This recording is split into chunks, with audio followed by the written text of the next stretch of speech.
इन्हें आप कैसे देख रहे हैं, कितना पॉजिटिव है ये सब कुछ? नमस्कार। ऐसा है, जो चाइना के बॉर्डर पे जो टेंशन चल रहा है वो अभी बहुत क्या है। आपने भी सुना होगा चाइना के लोग कितना वापस गया। तो बॉर्डर तो हमारा मिलिट्री और प्रधानमंत्री संभाल ही रहे हैं।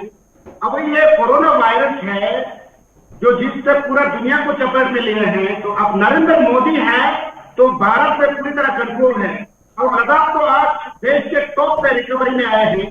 तो यहाँ पे हमारा अगर हमें यूटी नहीं मिला होता तो इस पे कंट्रोल नहीं होता। और दूसरा देखिए, हमारे यहाँ के एडमिनिस्ट्रेशन और यहाँ के हिल डेवलपमेंट काउंसिल सब लोग मिलकर कोरोना पे टोटली कंट्रोल करके रखे हैं। अभी ले ज्यादातर पूरे मार्केट खुले हैं और सारे जो लोग तो वो सारा कुछ ओपन चल। दोरजे साहब, ये बताइएगा, आपने कहा कि देखिए सिचुएशन जो है वो आहिस्ता आहिस्ता बेहतर हो रही है। कोविड-19 की जब मैं बात करूं तो हर दिन कोई ना कोई नया केस जो है वो सामने देखने को मिल रहा है। तो इस वक्त क्या कुछ सूरत हाल है कोविड-19 के हवाले से लेह के अंदर?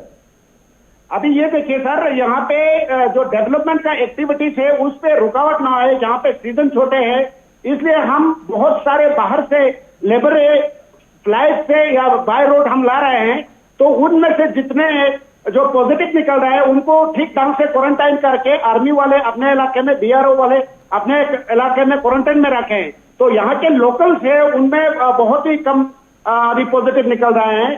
खास करके बहुत 65 से ऊपर हमारा रिकवरी का रेशो आए हैं। 1128 लोग लद्दाख के अंदर जो है वो पॉजिटिव है। 35 लोग कल भी आए थे। आज भी जो खबरें हैं वो इस तरीके की, आज भी कुछ लोग पॉजिटिव आए। चलिए वो तो अपनी जगह, लेकिन ये भी बताइएगा, लगातार जो आरोप है भारतीय जनता पार्टी पर, उनका कांग्रेस की तरफ से लगातार ये कहा जा रहा है कि देखिए यूटी तो बनाया गया, एक अच्छा कदम है, लेकिन यूटी बनने के बाद जो इम्पोर्टेंट चीजें थी, जो सबसे महत्वपूर्ण काम करने थे, शायद सरकार को और केंद्र को अब वो याद ही नहीं है। यही वजह है कि विकास का पहिया जो है जिस तेजी के साथ चलना चाहिए था वो चल नहीं पा रहा है और बहुत ही धीमी रफ्तार लद्दाख के अंदर इसकी है। जी, अब देखिए साहब, अगर इस सिचुएशन पे यहाँ पे चाइना का जो गड़बड़ चल रहा है, यहाँ पे कोरोना चल रहा है, अगर कांग्रेस होता तो इस पे आप कांग्रेस का तो वैसे सोचो ही मत। पूरा देश में आपको मालूम है ये कांग्रेस वालों में जितना बिगड़े हैं, आज देश का रीबूटिंग हो रहा है। आर्टिकल 370 हटाने के बाद लद्दाख को यूटी देना नरेंद्र मोदी और बीजेपी का काम है। और उसके बाद आप अनगिनत जो डेवलपमेंट हो रहा है, जैसे लद्दाख को पहली बार यूनिवर्सिटी मिले हैं, लद्दाख को डिग्री कॉलेज दो अभी इसी साल मिले हैं, और लद्दाख को मेडिकल कॉलेज मिले हैं। टूरिज्म सेक्टर में सारे ट्रैकिंग रूट खुले हैं और एयरपोर्ट का एक्सपेंशन करके इंटरनेशनल एयरपोर्ट बन रहा है। और दूसरा, ये कोरोना में तो किसी का कह ही नहीं सकता, तो कोरोना के चलते हुए भी हमने डेवलपमेंट का एक्टिविटीज, जैसे बॉर्डर पे इंफ्रास्ट्रक्चर की बात है, अब बड़े स्तर पर, बहुत स्तर पर ये डेवलपमेंट एक्टिविटी चल रहा है। तो बॉर्डर का इंफ्रास्ट्रक्चर जब इंप्रूव होगा तभी हमें कर सकते हैं। आप मुझे कांग्रेस की बात कर रहा है, इनकी वजह से हमारे यहाँ पे पूरा जमीन गया है, बॉर्डर डेवलप इन्होंने नहीं किया है। तो ये जो गलत पॉलिसीज कांग्रेस ने बनाया है उसको सुधारने में मोदी जी लगे हैं। और भारतीय जनता पार्टी इस कदर तैयार है कि कोरोना वायरस से तो हम लड़ ही रहे हैं बहुत सक्सेसफुली। और बाकी भी लद्दाख के डेवलपमेंट के लिए एक चीज मैं आपको बता दूं, आप लद्दाख का पैशन, अपना जियोग्राफिकल मैप बना है, अपना पॉलिटिकल मैप बने हैं, आप लद्दाख के कल्चर हो, लद्दाख के संस्कृति हो, इन सब के लिए आप काउंसिल दोनों ले, और करगिल का काउंसिल और पूरा यूटी मिलके आप आप जरा ये भी समझाइएगा दोरजे साहब, दोरजे साहब, ठीक है दोरजे साहब, अब सुन लीजिएगा। डोमिसाइल सर्टिफिकेट जल्दी आ जाएंगे, उसके बाद 5000 से अधिक लोगों को नौकरी दे देंगे हम। दोरजे साहब, कहा जा रहा है कि 6 शेड्यूल में आज तक भी बीजेपी कोई लफ्ज नहीं बोल पाई है और यूटी को 6 शेड्यूल में लाना है, उससे बहुत ज्यादा फायदा होगा। एक तो ये सवाल है, और दूसरा जो आप विकास के पहिए को घुमाने की बात कर रहे हैं, किस तरीके से वो चल पाएगा, जबकि 682 पोस्ट आपके पास होनी चाहिए और अभी आपके पास जो खाली वैकेंसियां बड़े अफसरों की 281 281 खाली है, यानी 251 आपके पास है, 250 पोस्ट खाली पड़ी है, किन की, कमिश्नर्स की, ज्वाइंट सेक्रेटरीज की, डिप्टी सेक्रेटरीज की, डायरेक्टर्स की, चीफ इंजीनियर्स की, एसईज की। 1 साल होने को है और 1 साल के अंदर ये काम भी नहीं हो पाया, तो फिर आप विकास का दावा कैसे कर पा रहे हैं?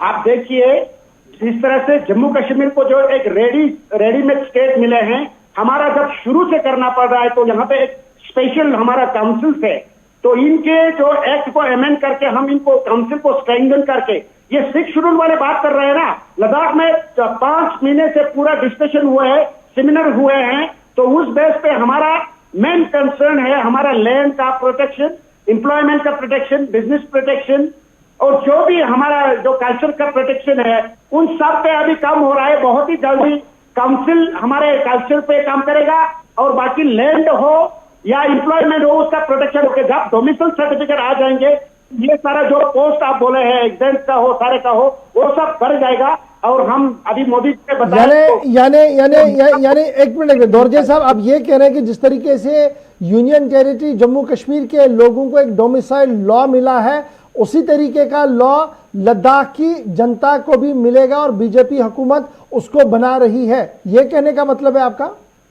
बिल्कुल एब्सोल्युटली, वो होम मिनिस्ट्री से बहुत ही जल्दी ऑर्डर आएगा, हमारा डोमिसाइल बने, जो लोकल लोगों की गिनती हो, लोकल लोगों को जब अपना स्टेट सब्जेक्ट जिस तरह थे उस तरीके का सर्टिफिकेट मिलने के बाद उसी बेस पे हमारा रिक्रूटमेंट रूल्स बनेगा और बाकी जो प्रोटेक्शन है लैंड हो बाकी इलाकों में भी ये डोमिसाइल सर्टिफिकेट के बेस पे ही बनेगा। दोरजे साहब, ये भी बताइएगा कब तक ये एक्सपेक्ट है ये सारा प्रोसेस कंप्लीट होगा, क्योंकि आज भी बीजेपी की बैठक 2-3 दिन से चल रही है, तो उसमें ये सारी चीजें तो डिस्कस हो रही है, उस बैठक पर मैं थोड़ी देर में आऊंगा। लेकिन डोमिसाइल की जो बड़ी ब्रेकिंग आप बता रहे हैं कि 2-4 ये जो डोमिसाइल लॉ है जिस तरीके से जम्मू कश्मीर के अंदर है उसी तरीके का डोमिसाइल अब लद्दाख के अंदर यूनियन टेरिटरी के अंदर भी आएगा, कब तक ये एक्सपेक्ट है? और जो गाइडलाइन जम्मू कश्मीर के अंदर है क्या उसी पैटर्न का लद्दाख के अंदर भी होगा?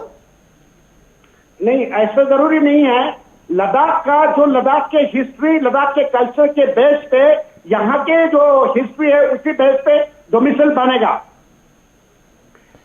दूसरा है जो आप हमारा यहाँ पे मीटिंग बहुत ले रहे हैं, तो हमारे यहाँ पे जो संगठन का तरीका है वो बहुत साइंटिफिक चल रहा है, ये कांग्रेस की तरह नहीं है। तो हमारे संगठन को पूरा रेडी करके जो आने वाले इलेक्शन है उसकी तैयारी चल रहा है और उस तैयारी से पहले हमने जो बड़े बड़े जो काम किए हैं, अभी डोमिसाइल सर्टिफिकेट आने के बाद पता चलेगा, आपको बुछड़ हो जाएगा यहाँ डेवलपमेंट का। राइट सर, ये भी बताइएगा, पार्टी के इलेक्शंस हो रहे हैं, पार्टी के अंदर जो है वो नए प्रधान को चुनने की कोशिश हो रही है, प्रेसिडेंट यूटी के लिए, लद्दाख के लिए लाना है, बहुत से चेहरे सामने हैं, क्या कोई फाइनलाइज हुआ है कि किस चेहरे को दिया जाएगा सामने और कौन कमान संभालेगा यूनियन टेरिटरी लद्दाख बीजेपी को? हाँ, उस बेस पे हमारा पिछला हफ्ता हमारा राम माधव जी हमारे नेशनल जनरल सेक्रेटरी यहाँ आए, पूरी तरह एक दिन पूरी तरह हर तबके के लीडर्स से डिस्कशन किया और इसी बेस पे हमारा हाई कमांड यूटी का प्रेसिडेंट को फैसला करेंगे। तो कब तक ये फैसला एक्सपेक्ट है? बहुत ही जल्द हो जाएंगे। तो चेहरे कौन कौन से हैं? चेहरे तो बहुत है, अब कांग्रेस तो है नहीं, हमारा बीजेपी है, तो बहुत अनगिनत हमारे पास लीडर है, उसमें से हम एक बेस्ट को चूज करके हम प्रेसिडेंट बनाएंगे। खबरें तो ये भी आ रही है कि स्टिंग एमपी जो हैं उन्हें पार्टी मन बना रही है कि उन्हें कमान संभाली जाए और वो यहाँ पर शुरुआत करें, तो अगर वो आते हैं तो सीनियर लीडर्स तो नाराज नहीं होंगे? देखिए, एमपी भी एक हमारा नेताओं में से एक है और बाकी हमारे सीनियर नेता से भारतीय जनता पार्टी एक परिवार की तरह चलते, तो परिवार में बुजुर्ग होगा, जवान होगा, एमपी होगा, हमारा सीसी होगा, हमारा काउंसिलर, एग्जीक्यूटिव काउंसिलर थे, हमारे बीडीसी थे, अब बहुत सारे लोग जीत के हमारे नेता आए हैं, तो हमारे पास नेता की कमी नहीं है, लेकिन हम बेस्ट पर्सन को हमारा यूटी के प्रेसिडेंट बनाएंगे।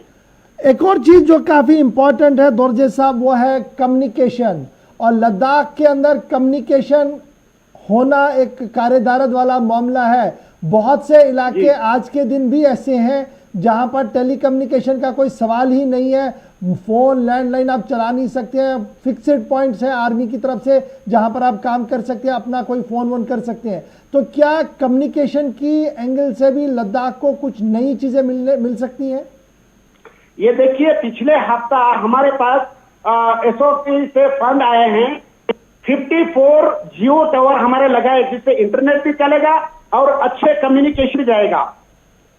तो 54 हमारा जियो टावर आए हैं लेह और करगिल दोनों में, जो भी हमारा बैकवर्ड एरिया है उन सब में टावर लग जाएगा।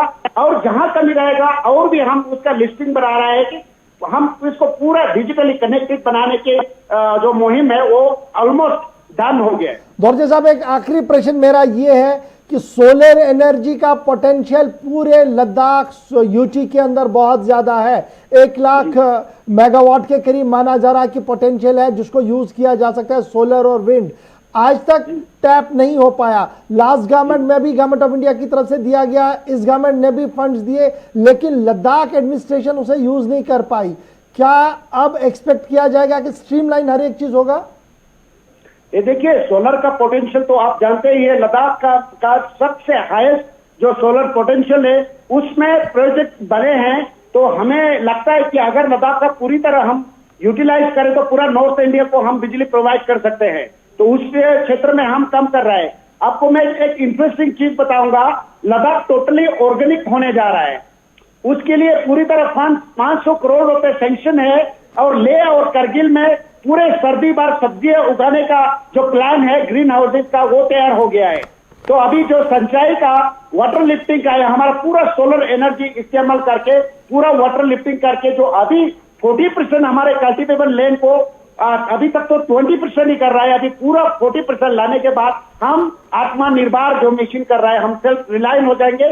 जो लद्दाख के हर क्षेत्र में हम सेल्फ रिलायंस होकर एक मॉडल यूटी, एक मॉडल स्टेट बनकर उभर आएगा। आप देखते रहिएगा। बहुत बहुत शुक्रिया दोरजा वांगचुक साहब हमारे साथ ज्वाइन करने के लिए। भारतीय जनता पार्टी के सीनियर लीडर लेह से हमारे साथ जुड़े हुए थे, बता रहे थे कि किस तरीके से पार्टी संगठन यानी बीजेपी काम कर रहा है। और बड़ी ब्रेकिंग जो इन्होंने बताई वो ये बताई कि लद्दाख यूनियन टेरिटरी के लिए बहुत जल्द डोमिसाइल का कानून मरकजी वजारत दाखिला यानी होम मिनिस्ट्री की तरफ से बनाया जा रहा है और इसकी अनाउंसमेंट बहुत जल्द होगी। फिलहाल 5 के 5 में आज मेरे साथ बस इतना ही। आप बने रहिए हमारे साथ।